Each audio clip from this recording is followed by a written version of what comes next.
Welcome to the video for Chapter 5 of the Cambridge Introduction to Sanskrit, which is going to teach you about nominals.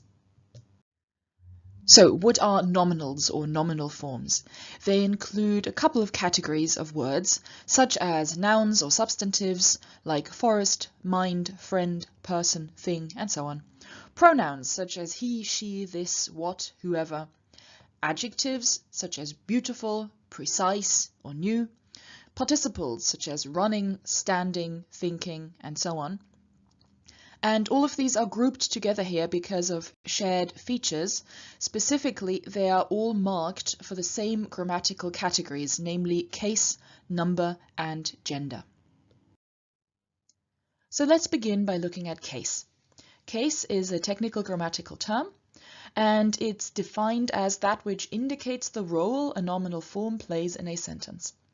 What do we mean by that? Well, there are all sorts of roles that nominal forms or nouns can play in a sentence, such as the subject or the direct object. The subject is that which does something, the direct object is that which has something done to it. For example, in this sentence, the children baked the cake. Here with the verb baked, the children are the ones doing something, whereas the cake, the direct object, has something done to it. The children bake, the cake is being baked. There are many other roles. I can have a location, such as I am happy in the mountains. I can have a source. She is coming from the mountains. I can have a direction. He is going to the mountains. An instrument. He is cutting the cake with a knife. An indirect object.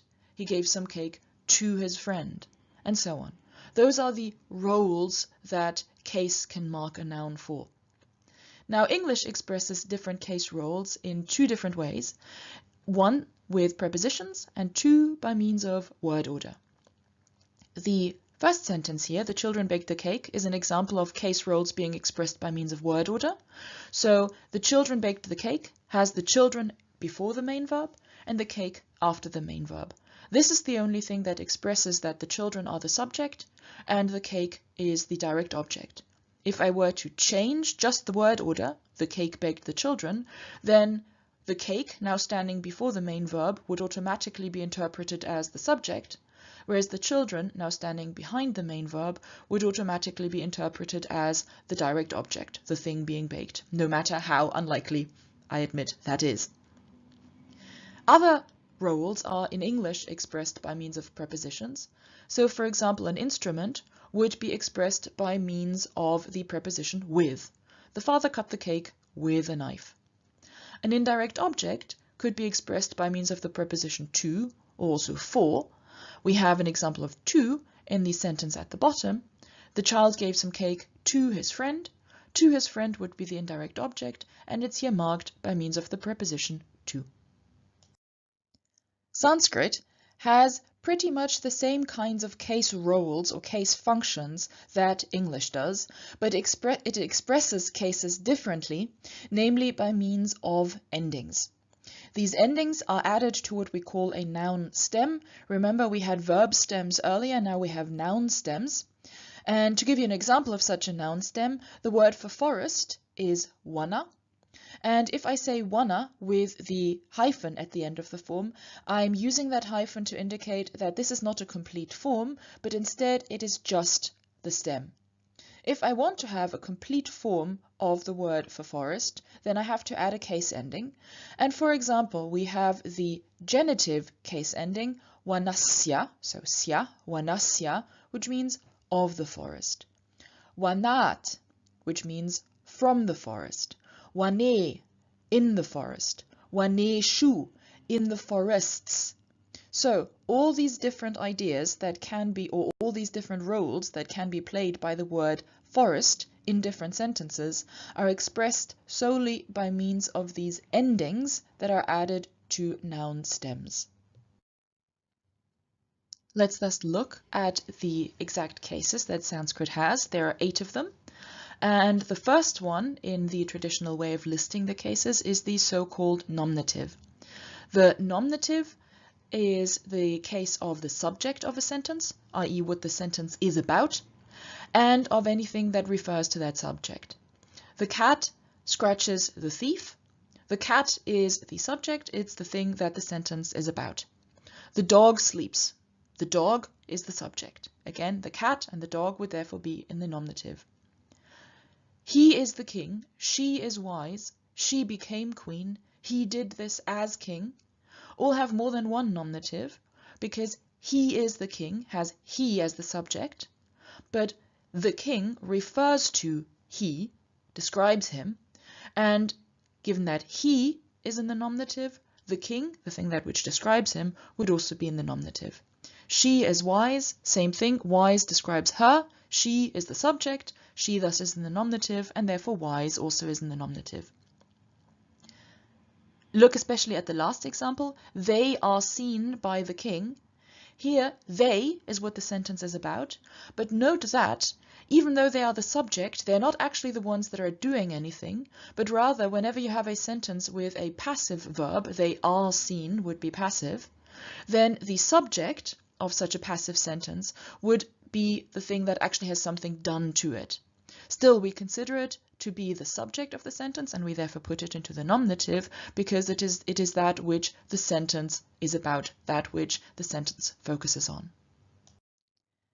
Then, quite straightforward, the vocative, which is the case used to address someone. So, for example, O king, the guests have arrived. O king would be an example of a vocative. Old man, why do you sit beside the road? Old man would be a vocative, which you use to address someone. Next comes the accusative, which has two functions. First of all, it can refer to that which is affected by an action or by the action of a verb, which is also called the direct object of a verb. So, for example, the cat scratches the thief. The thief is the one who is affected by the scratching. Therefore, we consider him the direct object of the verb, and therefore the thief would stand in the accusative case. Similarly with the gods grant a favor. The gods are the subject. They are doing something, namely granting. They're granting what? A favor. That would be the thing that is affected by their action, the thing that is being granted.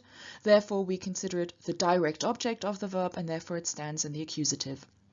The second function of the accusative is to express the goal of a motion. So, for example, in the sentence, the sage goes to the forest.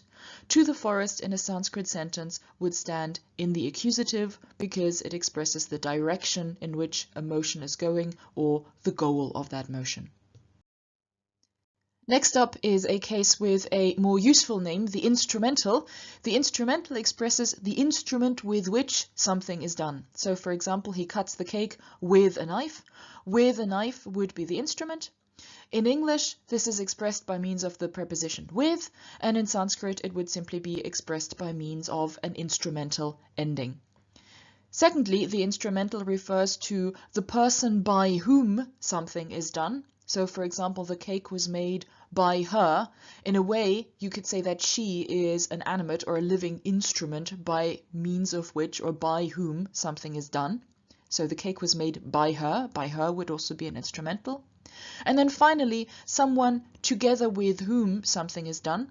For example, he went into the forest with his friends. And here we can actually see that this same overlap of the two functions, instrument with which and person together with whom, exists in English and in Sanskrit. In English, we use the preposition with for both, and in Sanskrit, we would simply use the same instrumental case ending to express these two ideas. Next up is the dative, which expresses the person to whom the action of a verb is somehow relevant. So, for example, I bow to you. They showed this to him. This is relevant for you. So, to you, to him, for you would all be expressed by means of a dative case. And secondly, the dative is used in a special kind of construction, the so-called dative of purpose. She is striving for peace, or I give this to you for safekeeping, in Sanskrit would be expressed in the dative case. The ablative expresses any kind of source. That could be a place from which, so for example, we came from the city or out of the city. A time from which, they had been walking since dawn. A person from whom, we heard this from him. or also a reason for or reason because of which he acted out of anger or from anger. All of these are sources in a way, and a source in Sanskrit is expressed by means of the ablative case. Finally, we have the locative case, which is used to express any kind of location, spatial, temporal, abstract, to render ideas such as in, on, at, or near someone or something. So, for example, we have in the house, in the shade, on the mountain, all spatial locations, in the morning, which would be a temporal location, in my thoughts, which would be an abstract location, in my opinion, again abstract. In the plural, the locative can also express the idea of among, so for example, among my friends, or he was the best of or the best among all. And finally, the locative can also be used to express the goal of a motion. If I say she is going to the forest, then to the forest would typically be expressed in the accusative case. But if I say she goes into the forest, then this idea of into would be rendered by means of the locative case.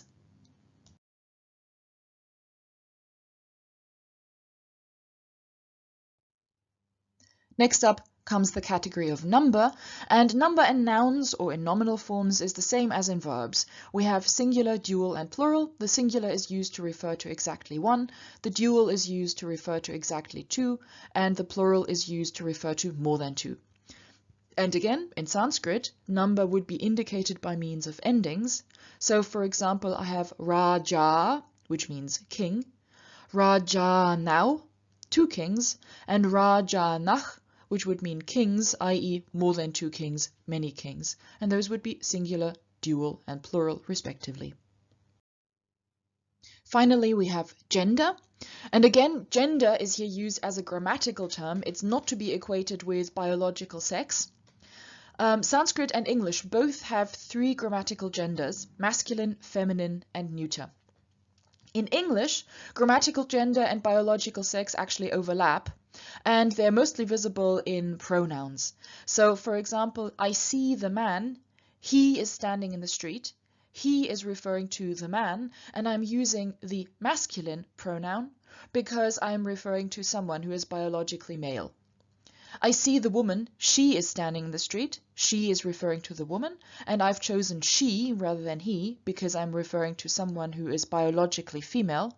And then finally, I see the car, it is standing in the street, it refers to the car, and I've chosen the neuter pronoun because in English, anything that isn't biologically male or biologically female is referred to in the neuter as it. Sanskrit has the same genders, the same grammatical genders that English also does, masculine, feminine, and neuter. However, there are two big differences in how gender works in Sanskrit. The first is that in Sanskrit, gender is marked on all adjectives and pronouns and on many nouns. By marked, I mean that you can recognize the gender of a word just by looking at its ending. Now, in English, that isn't the case. In Sanskrit, it is the case, and we'll see what that looks like in just a minute. Secondly, another very important difference is that in Sanskrit, grammatical gender and biological sex don't necessarily overlap.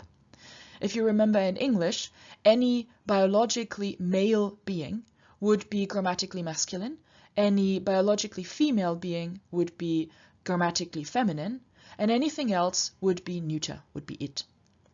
In Sanskrit, we have many words for biological females being grammatically feminine, but we have words for biological females that aren't grammatically feminine, and we have words that are grammatically feminine that don't refer to biological females. And so we have, for example, the noun vriksha, which means tree, which is grammatically masculine, but nadi, which means river, which is grammatically feminine, and wana, which means forest, which is grammatically neuter. So, grammatical gender and biological sex in Sanskrit don't necessarily overlap. So, all nominal forms are marked for these three categories, for case, number, and gender. This leads to a phenomenon that we call agreement, and agreement here again is used as a technical grammatical term.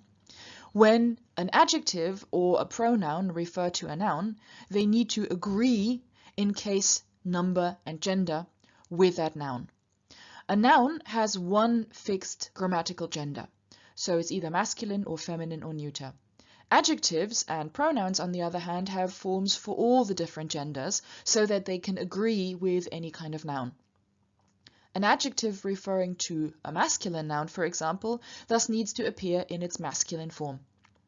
If you look at the table on here, you can see in the English examples, a beautiful boy, a beautiful girl, a beautiful forest. The word beautiful each time appears in exactly the same form. In Sanskrit, on the other hand, the adjective beautiful needs to appear in its masculine form if it agrees with a masculine noun or if it refers to a masculine noun, in its feminine form if it refers to a feminine noun, and in its neuter form when it refers to a neuter noun. And therefore we get, for example, shobanach, balach. Balach is a noun that is grammatically masculine, and therefore we have to use the masculine form of the adjective, shobanach. Shobana kanya. Kanya, meaning girl, is a grammatically feminine noun, and therefore the adjective needs to appear in its feminine form. And finally, shobanam vanam. Vanam is a grammatically neuter noun, and therefore the adjective needs to appear in its neuter form, shobanam. Agreement is required not just for gender, but for all of these three categories, for case, number, and gender. So, for example, if I have a nominative singular form, balach, boy, balach is masculine, is inherently masculine. Every noun has a gender, and balach has masculine gender. And balach here stands in the nominative singular masculine, and therefore the adjective that refers to it also needs to stand in the nominative singular masculine. So we have shobanach, balach. In the genitive singular, on the other hand, balasya, which means of the boy, we then need an adjective that stands also in the genitive singular, and that also is masculine so as to agree with the masculine noun boy. So we have shobanasya, balasya, which would then mean of the beautiful boy. Similarly, if I have balanam, which is the genitive plural of the word for boy, meaning of the boys, I then need an adjective that also stands in the genitive plural and that also is masculine in order to agree with balanam, which is genitive plural masculine. And so I need shobananam balanam, of the beautiful boys. In Sanskrit, case, number, and gender is marked on both forms, on the adjective and on the noun, whereas in English we have this marking only once, the beautiful boy, of the beautiful boy, and of the beautiful boys. Unfortunately, what we just saw is made a little more complicated by the fact that there is more than one way of expressing these different categories that we just described. So more than one way of expressing the different cases, numbers, and genders. And these different ways are basically different sets of endings expressing the same kind of information. So, for example, a genitive plural may be expressed with one ending in the case of one noun and with a different ending in the case of another noun. Which set of endings is used depends on the final sound of a noun stem. So, for example, all noun stems that end in R, which are also called long R stems or long A stems, use the same set of endings. All nouns that end in S, so-called S stems, use the same set of endings, and so on. This then has the effect that endings that express the same information, for example, nominative feminine singular, can actually look different from each other. So, for example, sa shobhana nari, which literally means this beautiful woman, has three forms that are all nominative singular feminine, sa, shobhana, and nari. But because these forms belong to different declensions, their nominative singular feminine endings can be different from each other. Sa, shobhana look the same, a and a, but nari ends in an e, and this e is the nominative singular feminine ending. Even though it is different from a, it expresses the same information. So what we will need to do is, for each of these declensions, for each of these noun stems that we find in Sanskrit, we have to memorize the individual sets of endings. To give you some more examples, tasyah shobhanayach naryach would be the genitive of the expression above, so that it would be of this beautiful woman. Syach, ayach, and ach are the different forms that the same ending, namely genitive, singular, feminine, can take. And we get yet another set of endings for the genitive plural feminine, where we have ta sam, shobana nam, nari nam. So we have this sam, we have anam, we have enam. 3 different endings, similar but different, that all express the same idea, namely genitive plural feminine. Finally, 2 more little things that we need to know in relation to nominal forms. First of all, articles. English has a definite and an indefinite article. A definite article refers to something specific, such as, "Ooh, there's the cat," referring to, I assume, some cat that you've seen before or referred to before. Whereas the indefinite article refers to something general. "There's a cat" means that there is a cat that you apparently don't know anything else about. Sanskrit has neither of those, neither a definite nor an indefinite article, and therefore we rely on context to know what exactly a Sanskrit sentence means. In Sanskrit, I would say general sees army, which in English would then mean the general sees the army, the general sees an army. It could even mean the general sees his army. A general sees the army, a general sees an army, and so on. Sanskrit just says general sees army, but because sentences always occur in some kind of context, that context will then point us to the right English translation using a definite or an indefinite article. And finally, there are postpositions. Now, if you remember when we talked about how English expresses case roles, prepositions were one of the ways. So, for example, if I want to express an instrument, I would do that by means of the preposition with. He cuts the cake with a knife. Sanskrit has a much smaller number of these little words, and we actually don't call them prepositions but postpositions because, unlike in English, these words are not put pre the noun, prepositions, but they're put post the noun, they're put behind the noun, and therefore they are postpositions. Now, the Sanskrit sentence that you see here shows you how postpositions work, but it also gives you another illustration of the point that was made about articles just now. So we have mitraich saha, literally friends with, gurham prati, house towards, gachati, which means he goes, she goes, it goes. So we need the context to infer, is it he goes, she goes, it goes? Then gurham prati, house towards, could be towards the house, towards a house, towards his house. If it's a female subject, towards her house. But anyway, we need to supply an article or something like his or her in the English, and we need to change the word order, so it's not house towards, but towards the house.